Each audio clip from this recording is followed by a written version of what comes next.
નમસ્કાર મિત્રો, lecture number 6 માં તમારું સ્વાગત છે. મિત્રો, આપણે 3 પ્રકારની વિકૃતિ, 3 પ્રકારના પ્રતિબળ અને 3 પ્રકારના સ્થિતિસ્થાપક અંકો આપણે જોયા. યંગ મોડ્યુલસ, બલ્ક મોડ્યુલસ અને મોડ્યુલસ ઓફ રિજિડિટી.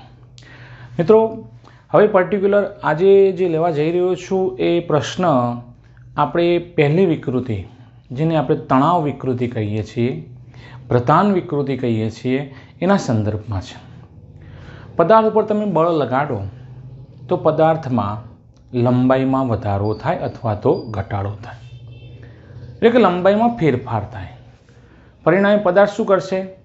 એ ફેરફારનો વિરોધ કરશે અને વિરોધ કરવા માટે એ પેલું પોતાની અંદર જ એક એવું બળ ઉત્પન્ન કરશે જેને આપણે પુનઃસ્થાપક બળ કહ્યું હતું, અને પર્ટિક્યુલર પછી આપણે એને પ્રતિબળ એવું નામ આપ્યું હતું.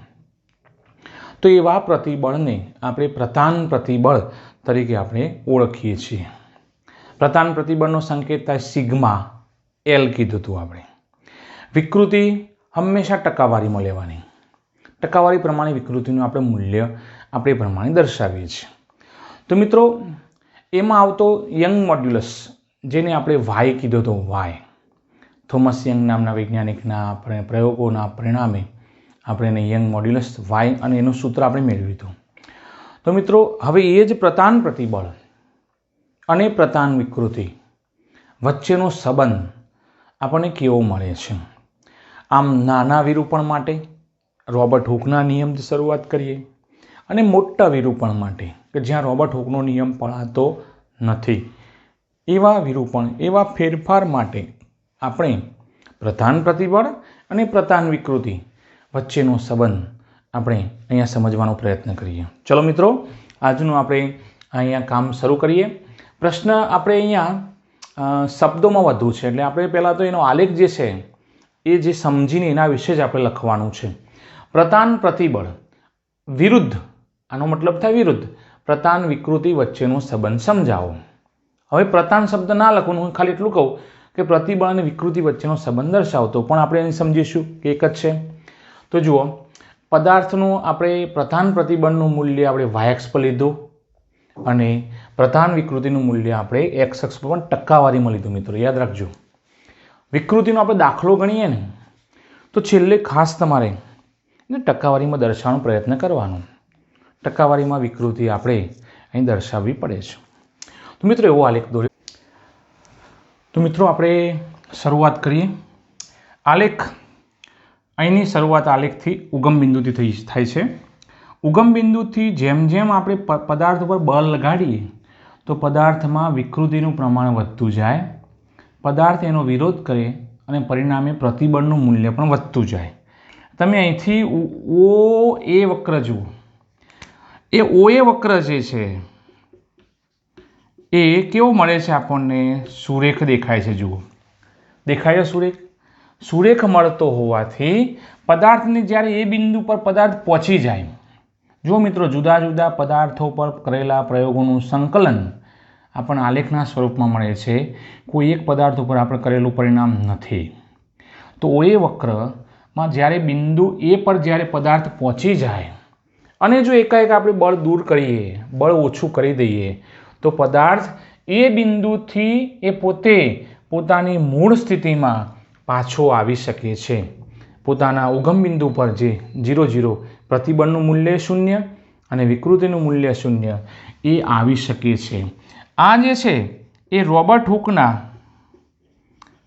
હુકના નિયમને અનુસરે છે. નાનું વિરૂપણ છે મિત્રો, નાના વિરૂપણ માટે આ શક્ય બને છે. નાનું વિરૂપણ હોય તો પદાર્થમાં વિકૃતિનું પ્રમાણ અને પ્રતિબળનું પ્રમાણ એકબીજાના સમપ્રમાણતામાં છે, એટલે એ બિંદુ જે થશે એ સમપ્રમાણતાની હદ તરીકે ઓળખાય છે. એ બિંદુ સમપ્રમાણતાની હદ. પદાર્થ ઉપર તમે બળ લગાડો, પદાર્થ એનો વિરોધ કરે અને પદાર્થ પોતાની મૂળ સ્થિતિમાં પાછો આવી શકે છે. મિત્રો, એથી પછી બે બિંદુ જુઓ, જેને આપણે કહીએ એ બી વક્ર. એ બી વક્ર કેવો છે?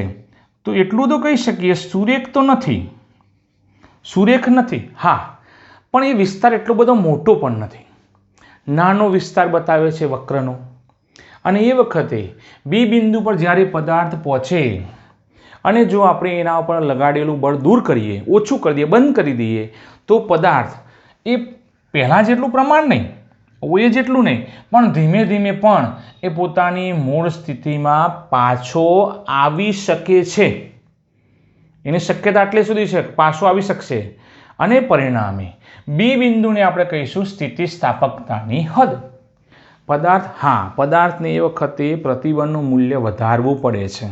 એટલે પ્રતિબળ તમે જુઓ આલેખ ધીમે ધીમે એ આલેખ જે છે એ હવે વિકૃતિનું પ્રમાણ વધશે તેમ તેમ વિકૃતિ અક્ષ તરફ જશે, પણ હાલ એનું જે પ્રમાણ છે એ વિકૃતિ અક્ષ તરફ નથી, પણ પ્રતિબળનો જે અક્ષ છે વાયક્ષ એ તરફ થોડું નમન ધરાવે છે. એટલે બી બિંદુ જે શું કહીશું આપણે સ્થિતિસ્થાપકતાની હદ અથવા તો આધીન બિંદુ. મિત્રો, બી બિંદુએ પદાર્થે જે પ્રતિબળનો ઉપયોગ કર્યો છે એને એક નામથી આપણે ઓળખીશું આધીન. આધીન બિંદુ કહેવાય. માટે એ વખતે મળતી પ્રતિબળની કિંમત આધીન પ્રબળતા યીલ્ડ બિંદુ એટલે સિગ્મા વાય તરીકે આપણે એને અહીંયા દર્શાવી શકીએ. પદાર્થમાં એ વખતે સિગ્મા વાયનું મૂલ્ય ખૂબ જ મોટું હોય, પદાર્થ પોતાની મૂળ સ્થિતિમાં આવવા માટેનો પ્રયત્ન કરતો હોય. બીથી આગળ વધીએ તો બીસી વક્ર. બીસી વક્ર એ પણ સુરેખ તો નથી, હા, એનું જે નમન છે એ ધીમે ધીમે કઈ તરફ જશે? એક્સ અક્ષ તરફ, વિકૃતિ અક્ષ તરફ નમન થાય છે. જુઓ, નમન એટલે બીસી વક્ર જે છે એ પણ વિસ્તાર નાનો છે. જો પદાર્થ સી બિંદુ પર પહોંચી જાય અને તમે એવામાં બળ દૂર કરો, બળ ઘટાડી દો, લગાડવાનું બંધ કરો, તો પદાર્થ પોતાનો પ્રયત્ન તો કરે છે પોતાની મૂળ સ્થિતિમાં પાછો, પણ આવી શકતો નથી. વિકૃતિનું પ્રમાણ એની અંદર ધીમે ધીમે હવે આવે છે. તો તૂટક રેખા દ્વારા બતાવ્યું તો પદાર્થમાં આટલી વિકૃતિ, આટલી એ રહી જાય છે અને એ વિકૃતિનું પ્રમાણ કેટલું છે? 1% કરતાં પણ ઓછું એ પદાર્થની અંદર વિકૃતિના સ્વરૂપમાં એ રહી જાય છે. અને એ વખતે પદાર્થમાં એ વિકૃતિ કાયમી સ્થાપન, હવે એનામાં એ વિકૃતિ આવી જ જાય, જેટલા પ્રમાણમાં 1% કરતાં ઓછા પ્રમાણમાં છે એ પ્રમાણમાં આવી જાય, દૂર થતી નથી. મિત્રો, આની હું વાત કરું, જો તમે અત્યારના સમયમાં તમે જુઓ મોટી ઉંમરના વડીલો હોય ને, ખાસ એમને શિયાળામાં તકલીફ પડે. શિયાળામાં એમને આ એક પ્રોબ્લેમ થાય ઉંમરના કારણે, બ્લડ જાડું થઈ જાય, પરિણામે એમને પેરાલિસિસ થવાની શક્યતા વધુ રહેલી છે. લકવાની અસર તમે જોઈ શકતા હશો. ડાબું અંગ આખું એક જે મૂવેબલ થવું જોઈએ જગ્યાએ આમ જકડાઈ જાય. અને એ વખત જો તમે તાત્કાલિક એમને સારવાર આપો, પેલું એ લકવાની અસર ઘટાડવા માટેની દવા કરાવો, તો પણ પદાર્થ એ જે વ્યક્તિ છે એ પોતે પોતાની મૂળ સ્થિતિમાં આવવાનો પ્રયત્ન થાય છે દવા દ્વારા, પણ એ પહેલાં જેવો જે સક્રિય હતો, પોતાનો હાથ આમ ઝડપથી ઊંચો નીચો કરી શકે, ઝડપથી બોલી શકે, ચાલી શકે, એવું નથી હોતું. કોઈ પણ એક અંગમાં, એક કરતાં વધારે અંગમાં આવી ત્રુટિ, ખામી રહી જતી હોય, કાં તો આંખમાં, આંખ અથવા તો જીભ ઉપર, અથવા તો પોતાનો હાથ જે છે અથવા તો પગમાં કોઈક ને કોઈક જગ્યાએ આ વિકૃતિનું પ્રમાણ એ કાયમી સ્થાપનના સ્વરૂપમાં આવે. એ સજીવ આપણા સ્વરૂપમાં, આપણા કિસ્સામાં આપણે કીધું એ અહીંયા સુધી છે. દવા દ્વારા આપણે મોટાભાગની વિકૃતિ દૂર કરી, પણ થોડી ઘણી વિકૃતિ એ વ્યક્તિનામાં રહી જાય છે કાયમી સ્થાપનમાં. આપણે ક્યાં પહોંચ્યા? સી બિંદુ. સી બિંદુથી ડી બિંદુ જુઓ, આલેખ નાનો નથી, વધુ લંબાઈ ધરાવતો આલેખ છે મિત્રો. અને એવું કહેવાય કે એ આલેખ જે સંપૂર્ણ હવે વિકૃતિ અક્ષ તરફ જ છે, આમ જ જાય છે, આમ જતો નથી. એટલે એનો મતલબ એવો થાય કે વિકૃતિનું પ્રમાણ મોટા પ્રમાણમાં આવ્યું. જે પદાર્થમાં વિકૃતિનું પ્રમાણ ખૂબ જ મોટા પ્રમાણમાં લાવી શકાય છે તેવા પદાર્થને આપણે પ્લાસ્ટિક પદાર્થ તરીકે આપણે ઓળખીએ છીએ. અને એનામાં રહેલી એ વર્તણૂક પ્લાસ્ટિક વર્તણૂક કહીશું, પ્લાસ્ટિક વિરૂપણ કહેવાય. તો મિત્રો, સી થી ડી આલેખ જે છે, સી ડી વક્ર જે છે એને આપણે શું કહીશું? પ્લાસ્ટિક વિરૂપણ. અથવા તો પ્લાસ્ટિક વર્તણૂક કહે છે. પ્લાસ્ટિક વર્તણૂક આપણે એ નામ આપી શકીએ. મિત્રો અહીંયા ડી બિંદુ તમે એનું પ્રમાણ જુઓ તો 30% જેટલી વિકૃતિ નામ આવી ગઈ. પદાર્થમાં 30% સુધીની વિકૃતિ આવી શકે છે. એ પદાર્થમાં વિરૂપણને નામ શું આપ્યું આપણે? પ્લાસ્ટિક વિરૂપણ. મિત્રો ડી બિંદુ પર પદાર્થ પોતે પ્રયત્ન તો કરે છે કે એની મૂળ સ્થિતિમાં પાછો આવવાનો, પણ એ ડી બિંદુએ જે પોતે પોતાની જે પ્રતિબળની કિંમત વાપરે છે ખૂબ જ વિકૃતિના સંદર્ભમાં ઓછી હોય છે, પણ જે વાપરે છે એને આપણે શું નામ આપ્યું છે? તણાવ પ્રબળતા. એનામાં ખેંચાણ બળ વધી ગયું છે, એની વિરુદ્ધમાં તણાવ અથવા તો પ્રતાન કહીએ. તો પ્રતાન જે પ્રતિબળતા, તણાવ પ્રબળતા જે કહીએ એને આપણે સિગ્મા યુ વડે તો દર્શાવી શકીએ. પદાર્થ હવે પોતાની મૂળ સ્થિતિમાં આવવાનો તો સવાલ જ નથી, આવી શકતો નથી. ચલો ડીથી તમે ઈ બિંદુ જુઓ. ઈ બિંદુ, પદાર્થ જ્યારે ઈ બિંદુ પર પહોંચે ત્યારે પદાર્થ ભાગી જાય છે.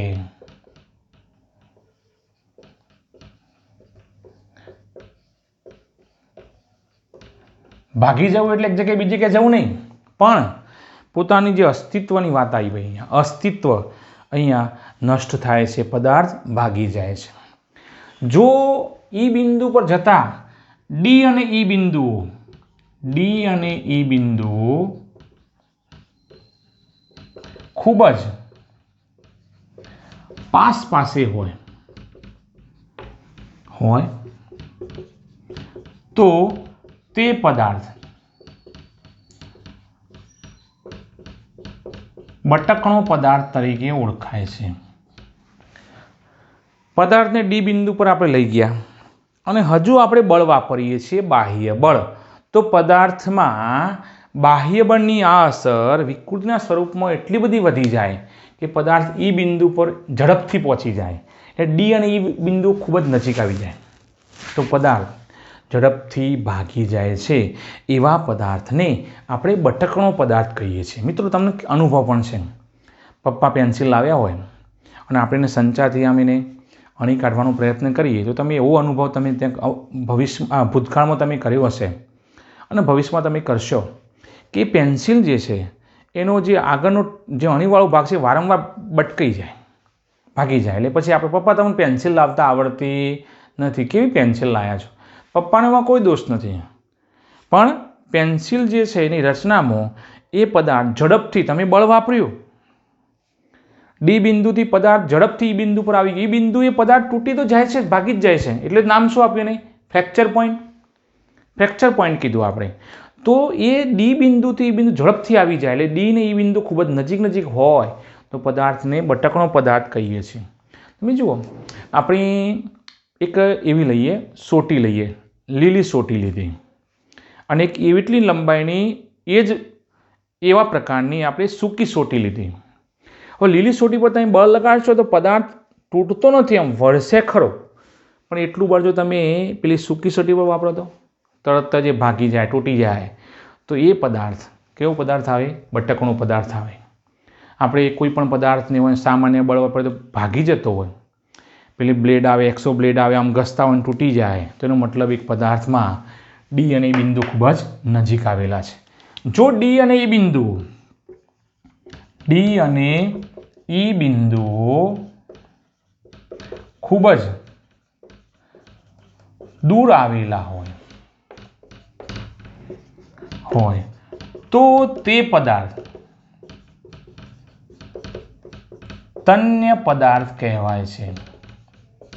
તન્ય પદાર્થ તાણી શકાય છે. તમે 10મા ધોરણમાં ભણી ગયા કે ધાતુને તમે ખેંચીને તાર બનાવી શકો છો. આપણે લંબાઈનો જ ફેરફાર જોવો છો, એમાં ટીપીને પતરા પણ બનાવ્યું પણ તમે બોલ્યા હતા, પણ આપણે અહીંયા તણાવ બનો ઉલ્લેખ કરવો છે. પ્રતારનો મતલબ તણાવ, તો અમે તમે ખેંચીને તાર બનાવી શકો એનો મતલબ કે પદાર્થમાં તમે એક ડી બિંદુ તો મેળવી લીધું, પદાર્થ હવે પોતાની મૂળ સ્થિતિમાં પાછો આવી શકતો નથી અને હજુ બળ વાપરો, પદાર્થ તૂટતો ના હોય એનો મતલબ કે ઈ બિંદુ હજુ આવ્યું નથી અને એ પદાર્થને તમે વધુ ખેંચો, વધુ બળ વાપરો તો એની લંબાઈમાં ખૂબ જ મોટો ફેરફાર કરી શકાય છે.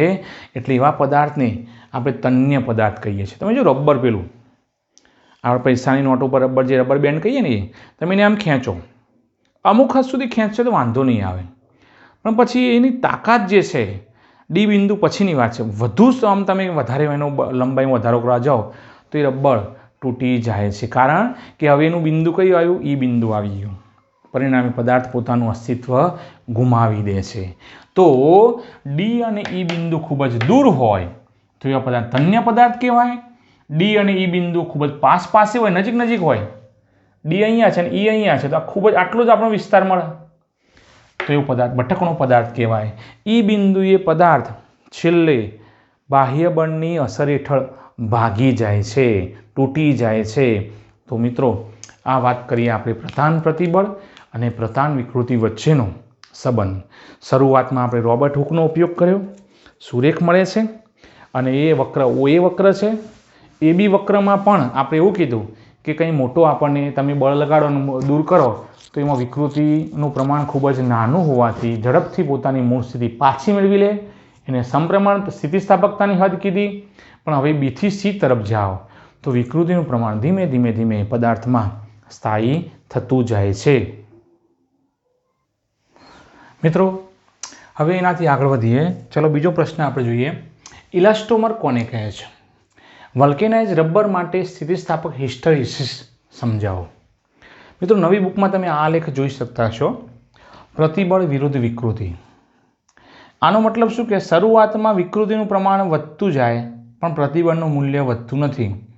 ધીમે ધીમે વિકૃતિનું મૂલ્ય વધે છે, એ પ્રમાણે પ્રતિબળનું મૂલ્ય એકાએક વધી જાય છે અને પદાર્થ પોતાની મૂળ સ્થિતિ પાછી મેળવી લે. એવો આલેખ પણ છે. પણ અહીંયા એ સમજવા માટે પહેલાં આને જોઈ લઈએ. જુઓ મિત્રો, પ્રતિબળ વિરુદ્ધ વિકૃતિ. વલ્કેનાઇઝ રબરમાં આપણે આ પ્રકારની વર્તણૂક જોઈએ છીએ. એ પ્રયોગો દ્વારા, એ પરિણામો દ્વારા આપણે પ્રતિબળ અને વિકૃતિનો આલેખ દોર્યો. ધ્યાન આપજો મિત્રો. શરૂઆતમાં ઓથી પદાર્થ લાલ લાઈન જે છે એના ધ્યાનમાં લઈ OA વક્ર ઉપર આપણે પહોંચીએ. એ બિંદુ કે જ્યાં પદાર્થમાં રહેલી વિકૃતિનું પ્રમાણ કેટલું છે? 700%. પદાર્થ OA માર્ગે જાય ત્યારે સુરેખ માર્ગ મળતો નથી અને એ વખતે પદાર્થ ઉપર જ્યારે બળ દૂર કરવામાં આવે તો 700% સુધી, એટલે 7 ગણી ત્રુટિ કહેવાય. ટકા દૂર કરવા માટે 100 વડે ભાગવાના. 700 ભાગ્યા 100 એટલે 7 ગણી ત્રુટિ પદાર્થમાં લાવી શકે. પદાર્થ લંબાઈ 1 સેન્ટીમીટર 7 સેન્ટીમીટર જેટલું આપણે એની લંબાઈનું મૂલ્ય વધારી શકીએ. કેટલું બધું કહેવાય. છતાં પદાર્થ પર તમે બળ દૂર કરો તો પદાર્થ પોતાની મૂળ સ્થિતિ પાછી મેળવે છે. પણ જે રીતે પોતે ફેરફાર લાવ્યો હતો એનામાં એ માર્ગે નહીં. આને કહીશું, શું કહીશું? મૂળ માર્ગ. પણ મૂળ માર્ગે નહીં, પણ બીજા કોઈ અન્ય માર્ગે આપણે અહીંયા એ પદાર્થ પોતાની મૂળ સ્થિતિ પાછી મેળવી લે છે. મિત્રો, આવા પદાર્થને શું કહીશું આપણે? ઇલાસ્ટોમર. ઇલાસ્ટોમર જે પદાર્થમાં ખૂબ જ મોટા પ્રમાણમાં વિકૃતિ કેટલી લાયા? લગભગ 700% લાયા. વિકૃતિ લાવી શકાય છે તેવા પદાર્થોને શું કહીશું આપણે? ઇલાસ્ટોમર કહે છે. દાખલા તરીકે આપણે વલ્કેનાઇઝ રબર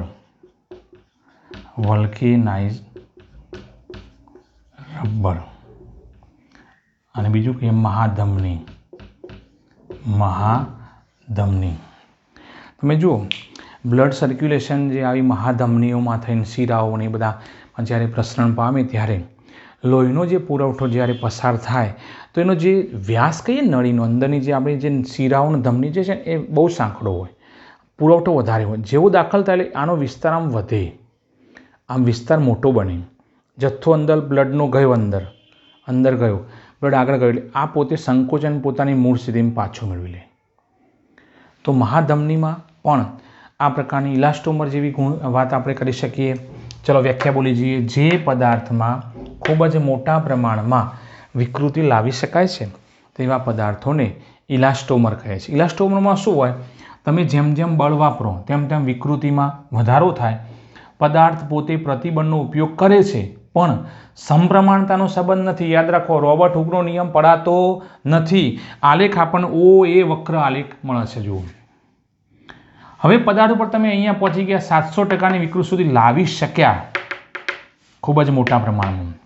जो तमे ए बिंदुए तमे बळ घटाडी दो, बळ ओछुं करी दो, बळनुं मूल्य लगाडवानुं बंध करी दो तो पदार्थ पोतानी मूळ स्थिति उगम बिंदुमां पाछो आवी शके छे पण मूळ मार्गे नहीं, अन्य मार्गे आवे छे। एटले आ जे क्षेत्रफळ जे मळशे आनुं एक आपणा माटे आ विस्तार खूब ज मोटो मळशे अने परिणामे आवा पदार्थोमां स्थितिस्थापकतानी वात आवे तो खूब ज वधु होय छे। आ बंने मार्ग द्वारा घेरायेलो जे भाग छे एने स्थितिस्थापक हिस्टेरिसिस कहे छे मित्रों। अने आवा पदार्थो आपणे जो उदाहरणमां कहीए तो वल्केनाइज रबर, महाधमनी, एनो उपयोग शॉक, खास तो वल्केनाइज रबरनी वात करूं छुं, शॉक एब्सोर्बर,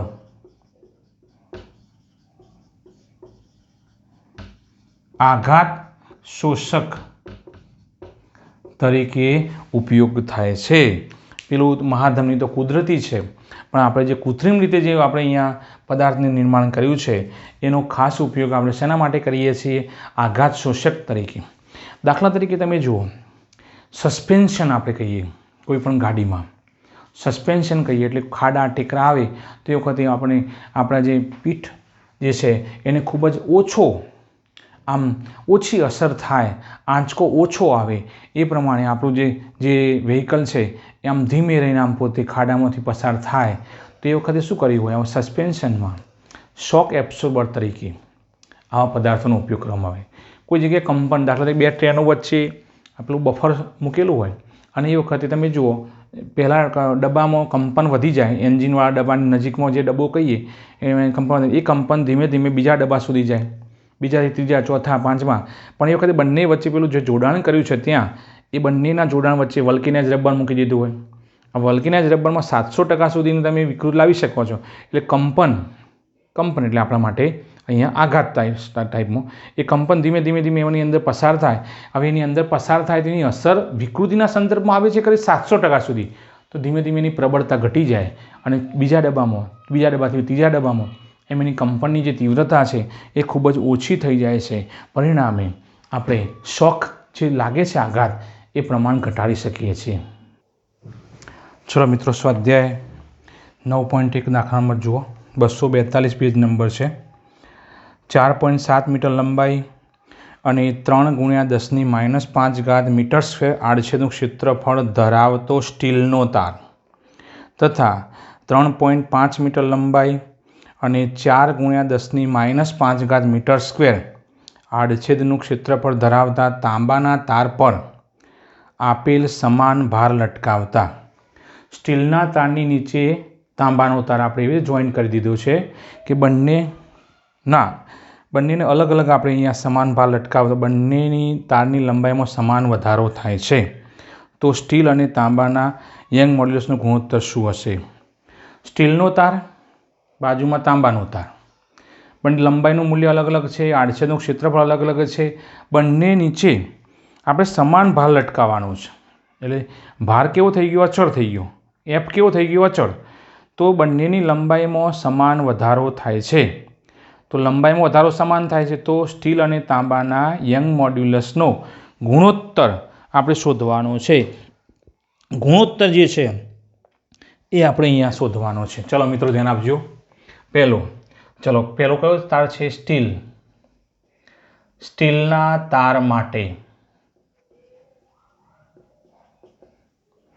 આપણે એના સંકેતમાં કહીએ, ચલો LS બરાબર 4.7 મીટર, જેમ ભાગ પાડી દઈએ।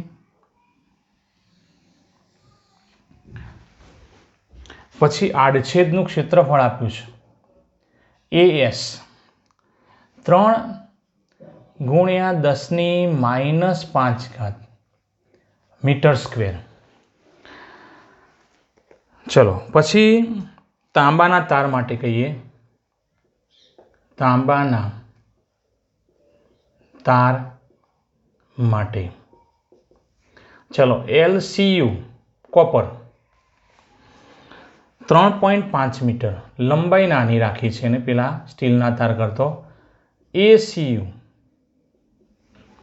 ક્ષેત્રફળ મોટું રાખ્યું છે 4 ગુણ્યા 10⁻⁵ મીટર સ્ક્વેર. આવું મિત્રો આપણને અહીંયા આપેલું છે. તો સમાન ભાર લટકાવવામાં આવે તો અહીં F અને ડેલ્ટા L, ડેલ્ટા S કહું કે ડેલ્ટા LCU કહું, સમાન છે. સમાન એટલે આપણે શું કહીશું અહીંયા અચળ છે. ચલો તો શું કહે છે સ્ટીલ અને તાંબાના યંગ મોડ્યુલસનો ગુણોત્તર. યંગ મોડ્યુલસનો સંકેત Y, સ્ટીલ પહેલું લેવાનું, પછી કોપર આ શોધવું છે આપણે. સ્ટીલ અને કોપર આપણને બંનેનો ગુણોત્તર યંગ મોડ્યુલસનો શોધવાનો છે. મિત્રો યંગ મોડ્યુલસ આવે એટલે તમને તરત ખ્યાલ આવી જવો જોઈએ કે કઈ વિકૃતિ હશે અને સામે કયું પ્રતિબળ હશે. તો આપણે કહીશું સિગ્મા L, એટલે વાસ્તવમાં શું કહીશું પ્રધાન પ્રતિબળ ચલે છે પ્રધાન વિકૃતિ. સિગ્મા L બરાબર YEL. ચલો F અપોન A બરાબર EL ની જગ્યાએ આપણે કિંમત મૂકીએ ડેલ્ટા L ભાગ્યા L. ચલો y ને શોધવાનો છે આપણે, માટે y ને આપણે સૂત્રનું કરતા બનાવીએ તો FL, ધ્યાન ના રાખો તો ફેલ, આ દાખલામાં ધ્યાન ના રાખો તો ફેલ, A ડેલ્ટા L આવું મળે A ડેલ્ટા L. ચલો હવે આ વાત કરીએ સ્ટીલના તાર માટે. સ્ટીલના તાર માટે ચલો YS બરાબર F અચળ છે એટલે Fને આપણે નંબર નથી આપતા.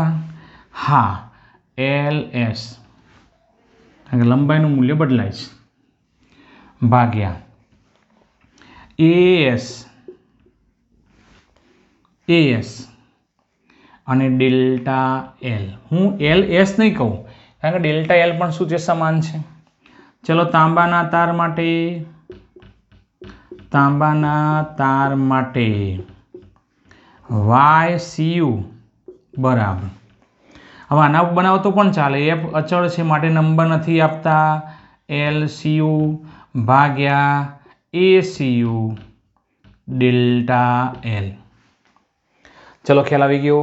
હવે આ બંનેનો ગુણોત્તર લેવો છે તો આપણે કહીશું YS ભાગ્યા YCU.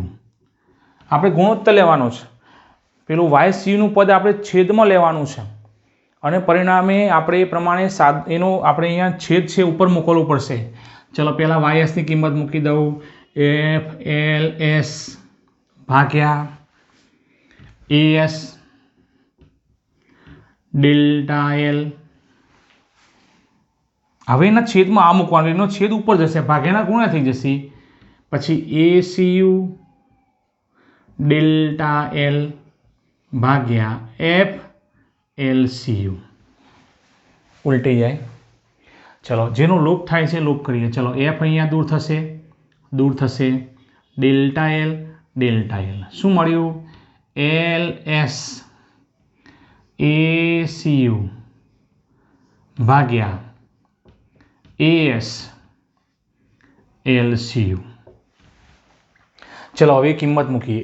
LS 4.7 મિત્રો આપણે કિંમત મૂકીએ. ચલો પછી ACU 4 ગુણ્યા 10⁻⁵ ACU ભાગ્યા ચલો AS तो 3 ગુણ્યા 10⁻⁵ અને LCU 3.5 10⁻⁵ લોપ થશે। चलो ऊपर 4.7 ગુણ્યા 4 કરીએ तो 18.8 આવશે। नीचे 3.5 ગુણ્યા 3 10.5 આવશે बराबर 18.8 ભાગ્યા 10.5 1.79 YS ભાગ્યા YCU। હવે મને આવો પ્રશ્ન કહે કે YSનું મૂલ્ય YCU કરતાં કેટલા ગણું છે અથવા કોણ મોટું, તો આપણને શું કોણ મોટું થશે? YSનું મૂલ્ય YCU કરતાં કેવું મળશે? આપણને મોટું મળશે। એટલે આ બંનેનો ગુણોત્તર મિત્રો જે માગ્યો છે એ આપણને આ પ્રમાણે મળે છે। ચલો મિત્રો સ્વાધ્યાયનો 9.2 જુઓ। આપેલ દ્રવ્ય માટે પ્રતિબળ વિરુદ્ધ વિકૃતિ વક્ર આકૃતિમાં દર્શાવેલ છે। તમને આકૃતિ બતાવી દીધી છે। એક્સ અક્ષ પર વિકૃતિ લીધી છે, વાય અક્ષ પર પ્રતિબળ લીધું છે। પ્રતિબળનો આપણને ઓર્ડર જે કહીએ, ક્રમ કહીએ 10 ઘાત વાળો, 10⁶ ન્યૂટન પર મીટર સ્ક્વેર। અને આલેખ આપણને લાલ બોર્ડર લાલ જે રેખા દ્વારા બતાવ્યું છે એ પ્રમાણે અહીંયા। તો આ દ્રવ્ય માટે યંગ મોડ્યુલસ અને બી અંદાજિત આધીન પ્રબળતા કેટલી હશે? અંદાજિત આધીન પ્રબળતા મિત્રો પ્રતિબળ અને વિકૃતિ આપણે સંદર્ભમાં યંગ મોડ્યુલસ શોધીએ। જુઓ ખબર પડી કે યંગ મોડ્યુલસ હોય એટલે કઈ વિકૃતિ હોય? તો કે લંબાઈની વિકૃતિ હોય, પ્રધાન વિકૃતિ। એને અનુરૂપ કયું પ્રતિબળ હોય? તો પ્રધાન પ્રતિબળ। એટલે આપણે કહી શકીએ સિગ્મા એલ ચલે છે EL માટે સિગ્મા એલ બરાબર YEL માટે y બરાબર સિગ્મા એલ ભાગ્યા EL। એનો મતલબ શું કે પ્રતિબળ ભાગ્યા વિકૃતિ આવું થાય આપણને। હવે આલેખ તમે જુઓ, પ્રતિબળ વિરુદ્ધ વિકૃતિનો છે એટલે યંગ મોડ્યુલસ જો આપણે કહેવું હોય તો આ સૂત્ર ઉપરથી અને પ્લસ આપણે આલેખ ઉપરથી આવું કહી શકીએ યંગ મોડ્યુલસ બરાબર પ્રતિબળ વિરુદ્ધ વિકૃતિ ના આલેખનો ઢાળ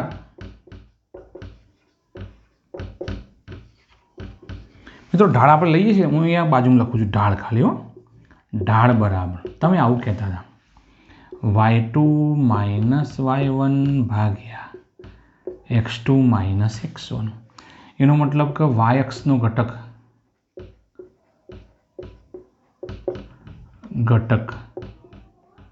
ભાગ્યા x અક્ષ પરનો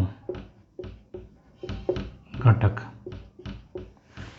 હવે y અક્ષ પરનો ઘટક કયો છે? તો પ્રતિબળ છે અને x પરનો ઘટક કયો છે? તો વિકૃતિ છે। તમે આલેખ પર ધ્યાન આપો।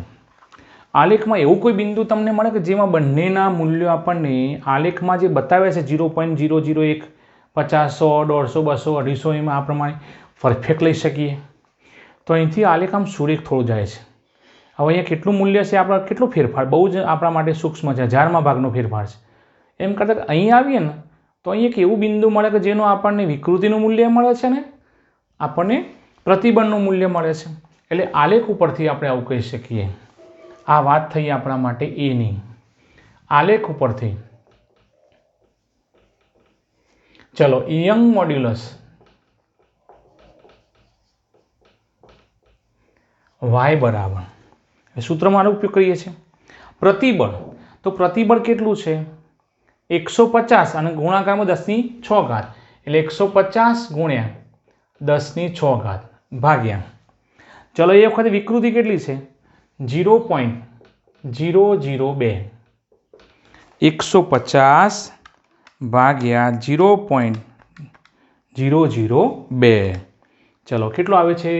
7,000 આવે છે ગુણ્યા 10⁶ હું 7.5 કરું તો 10⁻10 1 2 3 ને 4 10⁻10 ન્યૂટન પર મીટર સ્ક્વેર. જોઈ લો, ન્યૂટન પર મીટર સ્ક્વેર. મિત્રો આ પહેલો જવાબ થશે તમારા માટે.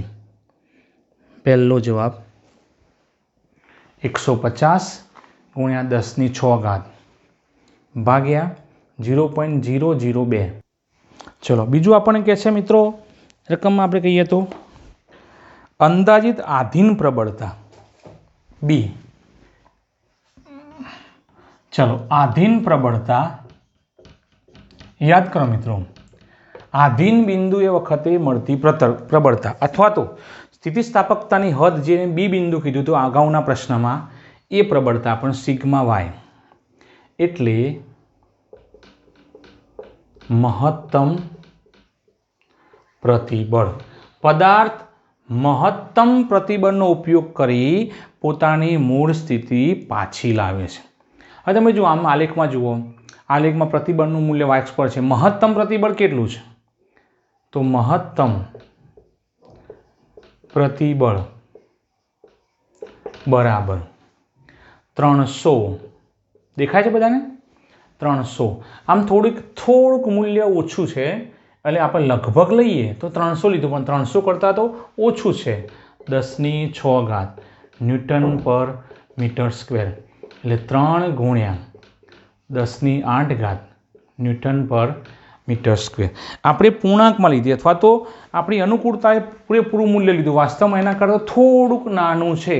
એટલે મહત્તમ પ્રતિબળ આપણે કહેવું હોય તો 3 ગુણ્યા 10⁸ ન્યૂટન પર મીટર સ્ક્વેર જેટલું મળે છે.